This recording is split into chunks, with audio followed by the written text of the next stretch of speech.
বন্ধুরা, এবার আমরা অ্যাডোবি ইলাস্ট্রেটরের অ্যালাইনমেন্ট অপশনটি দেখে নেব। হ্যালো ফ্রেন্ডস, আমাদের চ্যানেলটি এখনো সাবস্ক্রাইব না করে থাকলে এখনই সাবস্ক্রাইব বাটনে ক্লিক করুন এবং বেল আইকনটি প্রেস করুন সবার আগে আমাদের ভিডিও দেখার জন্য।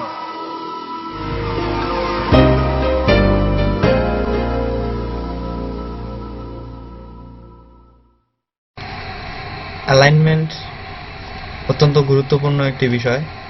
প্রতিটি জিনিস সুসজ্জিতভাবে সাজিয়ে কাজ করতে পারাটা অত্যন্ত স্বাচ্ছন্দ্যবোধের কাজ। আমরা যদি দুটি বস্তু এখানে নেই অথবা আরো নেই, তিনটি যদি নেই, তাহলে আমাদের বুঝতে সুবিধে হবে।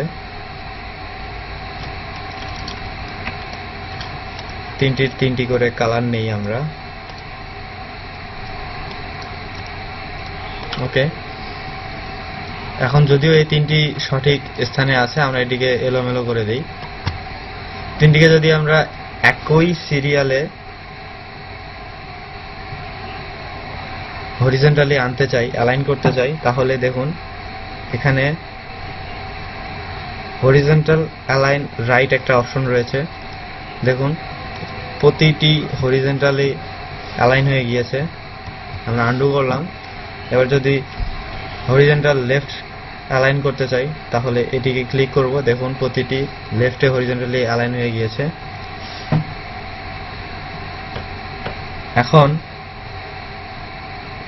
প্রতিটিকে যদি একই সেন্টার অ্যালাইন করতে চাই তাহলে এখানে সেন্টার অ্যালাইন রয়েছে। দেখুন এখন এটি থেকে এটির দূরত্ব দেখুন আর এটি থেকে এটির দূরত্ব দেখুন। দুটি দূরত্ব সমান নয়। দুটিকে সমান করার জন্য দেখুন এখানে ডিস্ট্রিবিউট রয়েছে। যেহেতু লেফটেরটা বেশি, আমরা এটিকে ক্লিক করব। দেখুন পূর্বে যেরকম ছিল ঠিক সেই রকম অ্যালাইনমেন্টে তৈরি হয়ে গিয়েছে। এখন সুবিধার খাতিরে আমি একটা জিনিস বলে দেই, কপি করার সময় আমরা যদি কন্ট্রোল অল্টার শিফট চেপে কপি করি তাহলে কপিটা কখনো বাঁকা দিকে যাবে না, সবসময় সোজা দিকে যাবে। দেখুন আমি এটিকে নড়াচ্ছি, এখন আমি এবড়ো থেবড়ো আকারে নড়াতে পারছি, কিন্তু যখন আমি অল্টার শিফট দিচ্ছি, কন্ট্রোল অল্টার শিফট দিচ্ছি, তখন দেখুন আমি ঘুরাচ্ছি কিন্তু প্রতিটি অ্যাঙ্গেলে একদম সোজায় যাচ্ছে।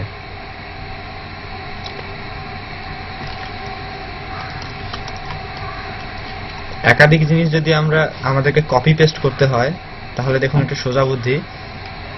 আমরা প্রথমে কন্ট্রোল শিফট ধরে এটিকে কপি করে এখানে ছেড়ে দিলাম।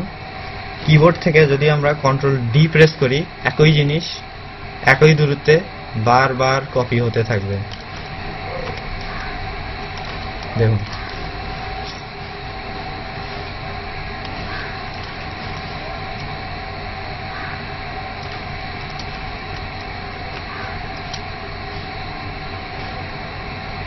এভাবে আমরা অ্যালাইনমেন্টের মাধ্যমে আমাদের বিষয়বস্তুগুলো সাজিয়ে নিতে পারি।